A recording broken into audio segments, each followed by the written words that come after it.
Hello सभी गर्भवती माताओं को मेरा नमस्कार। नवरात्रि में माता की आराधना एवं पूजा करने से सकारात्मक ऊर्जा उत्पन्न होती है और शिशु भी गर्भ में प्रसन्न होकर खुद को भाग्यशाली मानता है। तो हर दिन गर्भ संवाद करें, ये गर्भ संवाद सुने। आप ये गर्भ संवाद सुनेगी तो माता के अलग अलग गुण शिशु में प्रवेश करेंगे, उसको प्रसन्न बनाने में उपयोगी बनेंगे। सबसे पहले कोई शांत जगह पर बैठ जाइए और इस गर्भ संवाद को सुनिए। माता शैलपुत्री। नवरात्रि के प्रथम दिन माँ दुर्गा के शैलपुत्री स्वरूप को समर्पित है। माता शैलपुत्री का पूजन किया जाता है और हमारे मन को भी प्रसन्न किया जाता है। माता शैलपुत्री की आराधना एवं कथा सुनने से शिशु में हिमालय की तरह अडिगता का गुण डाला जा सकता है। बेटा, जिस तरह हिमालय को कोई हिला नहीं सकता, इसी तरह तुम्हें भी शैलपुत्री की कृपा से अडिगता का गुण प्रदान होगा। बेटा, विश्वास होना चाहिए, तभी हम लक्ष्य तक पहुंच सकते हैं। यही कारण से नवरात्रि के पहले दिन शैलपुत्री की पूजा की जाती है। तो बेटा, पहली देवी शैलपुत्री की पावन कथा ध्यान से सुनना और उसका आनंद उठाना। तो माता शैलपुत्री की कहानी सुनो। माँ शैलपुत्री की कहानी। माँ शैलपुत्री सती के नाम से भी जानी जाती है। इनकी कहानी इस प्रकार है।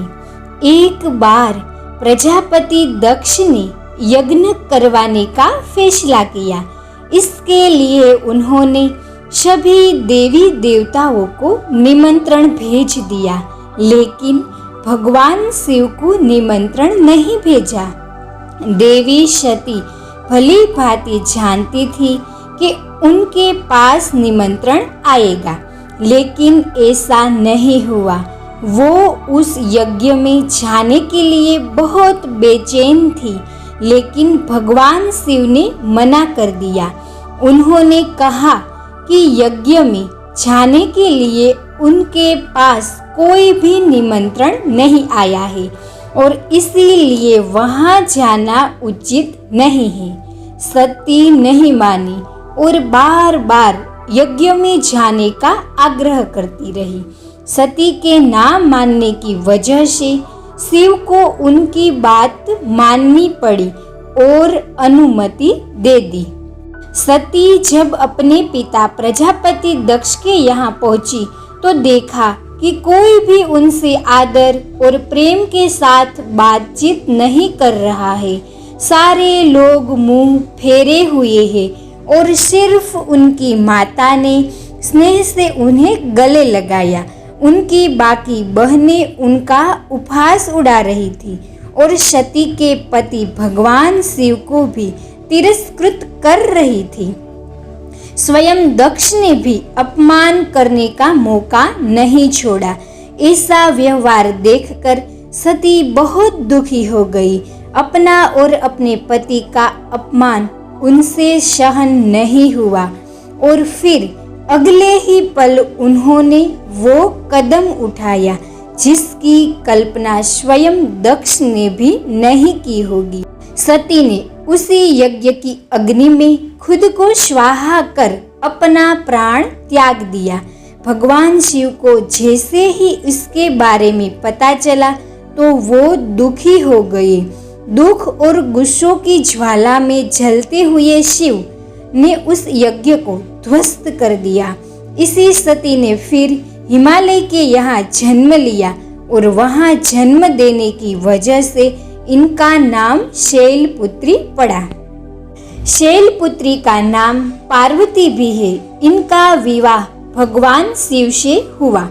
माँ शैलपुत्री का वास काशी नगरी वाराणसी में माना जाता है। वहाँ शैलपुत्री का एक बेहद प्राचीन मंदिर है, जिसके बारे में मान्यता है कि यहाँ माँ शैलपुत्री के सिर्फ दर्शन करने से ही भक्तजनों की मुरादें पूरी हो जाती है। कहा तो यह भी जाता है कि नवरात्रि के पहले दिन जो भक्त शैलपुत्री का दर्शन करते हैं, उसकी कथा सुनते हैं, उसके जीवन में सारे कष्ट दूर हो जाते हैं।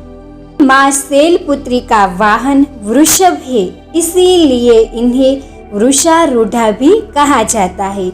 इनके बाएं हाथ में कमल और दाएं हाथ में त्रिशूल रहता है। हे मेरे प्रिय बालक, शैलपुत्री की इस कहानी सुन के तुम बहुत प्रसन्न हुए होगे। हे मेरे प्रिय बालक, तुम्हारे जीवन में कोई भी कठिनाई आई, उसका धैर्य और हिम्मत से सामना करना है और हिमालय पर्वत की तरह अडिग रहना है।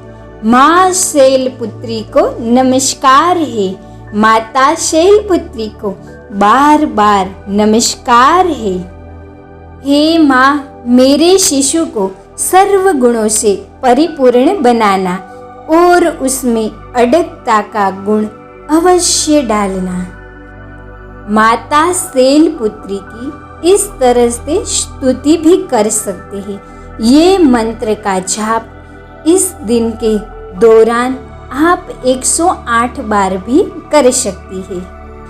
या देवी सर्वभूतेषु माँ शैलपुत्री रूपेण संस्थिता। नमस्तस्यै नमस्तस्यै नमस्तस्यै नमो नमः। ओम देवी शैलपुत्री नमः। गर्भस्थ शिशु को दृढ़ संकल्पी बनाने के लिए मेरे साथ जुड़े रहिए। चलिए कल मिलते हैं माता ब्रह्मचारिणी की कथा एवं गर्भ संवाद के साथ। जय माता दी।